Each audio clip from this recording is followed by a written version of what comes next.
Now welcome Professor Rakhee Kalita, Head Department of English, Cotton University, to address the gathering.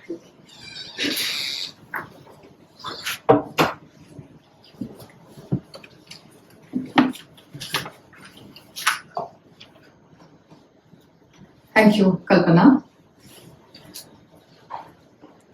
We are gathered here today on this very special occasion of Irish poet William Butler Yeats's 160th year.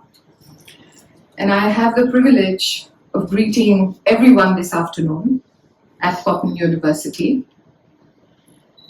to listen to his memorial lecture. Honorable Vice Chancellor, Cotton University, Professor Ramesh Chandra Dekka, our most distinguished speaker today, Ankur Chair Professor, Vishwabharati University, Professor Ranjit Kumar Debogoswami, eminent Ohomia poet and President of CHARYYA, Anubhav Tulokhi, all on the dais, and this very esteemed circle of literary enthusiasts, writers, scholars, faculty, students of Cotton University, and friends from everywhere in the city today. It is indeed a moment of reflection, deep reverence, and also a little bit of awe with which we hark back to remember this grand poet of modernity, W.B. Yeats, whose evocative language, symbolic imageries, and unique exploration of Irish nationalist history and myth, and indeed of the modern world, left a lasting impact on literary thought and writings of the 20th century and of now. Yeats's pronouncement, among other poetic truths, that we were the last romantics, rings with a strange tragic sense that interspersed some of his own magical moments of joy as he stood between two worlds.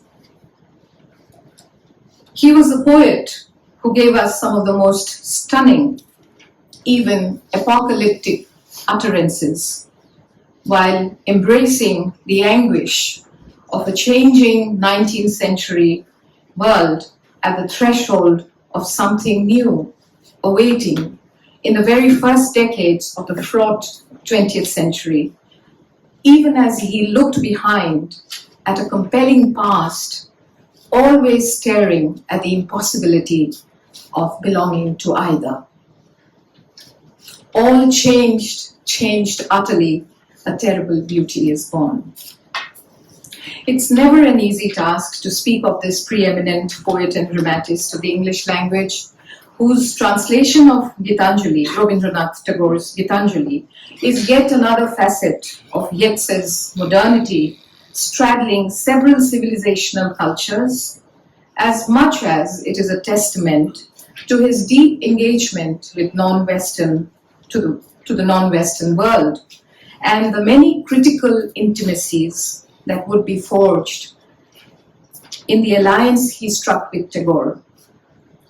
Their literary friendships would go on to produce not just fruitful translations, collaborative writings, lectures, and even theatre productions, but would lead, of course, as the audience is well aware, to two Nobel Prizes in literature, the first to Tagore in 1913 and the second to Yeats a decade later in 1923.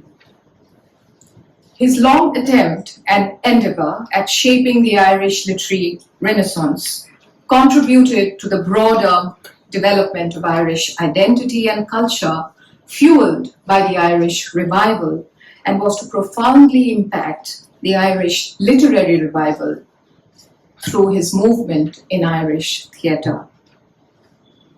For those of us who are students of literature, the works of William Butler Yeats are inseparable from countless references to the mystical and the mythical, and to reflections which were all reflections of the celebrated poet's own thoughts and personal beliefs. The act of reading W.B. Yeats is thus a fascinating journey, just as we've heard in awe and some wonder at the poems that were read in the original and in translation just a while ago, taking us through a vast world of symbols, secret societies, spiritual philosophies, and controversy that lies just below the surface of some of Ireland's most iconic literature.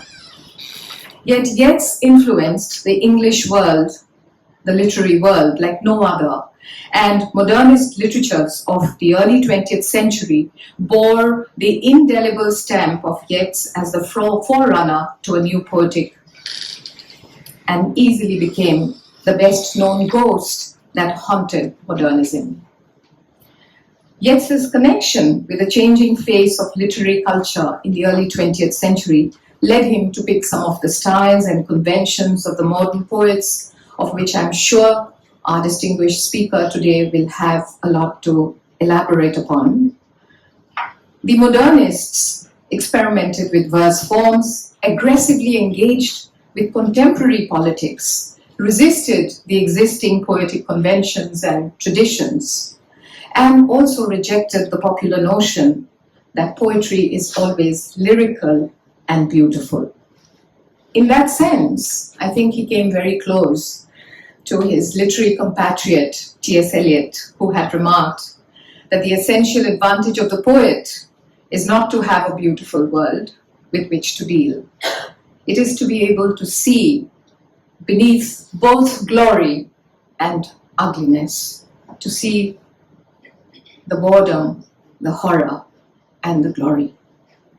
It is noteworthy that Eliot and Yeats, between them, mediated a very long and deep artistic, mediated for a long and deep time on the artistic process itself, and continues to hold center stage in literary lectures, classrooms that we have all been privy to, and many of us today in this hall will recall the wonder, the magic, and the unforgettable lessons that we have all drawn from the speaker, our teacher, Professor Ranjan Goswami sir's classes on literary modernism, particularly on Yeats and Eliot, and I have had that privilege, like many others sitting here in this hall today.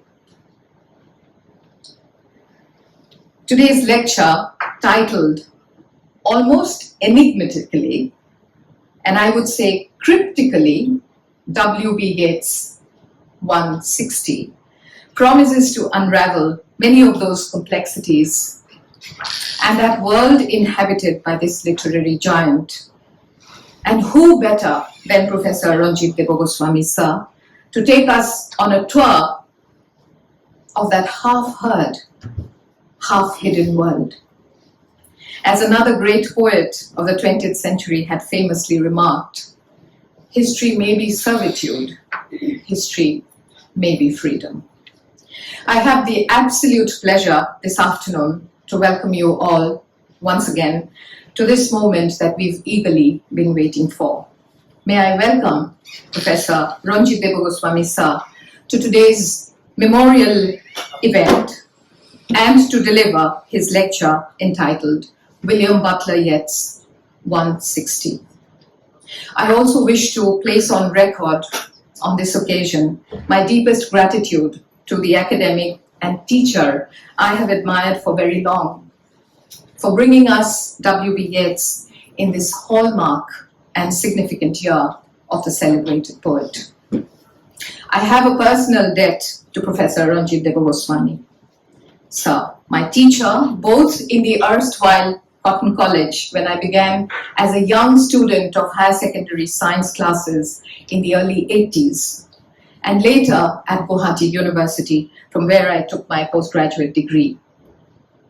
It is to his brilliance, profound knowledge, and wisdoms that I owe my own passion for teaching and for literature, and all the wonder that I have experienced in the classrooms of Cotton College, the erstwhile college, and Cotton University today. Thank you, sir. It is wonderful to have you back in these spaces where you first taught, my alma mater. Thank you very much.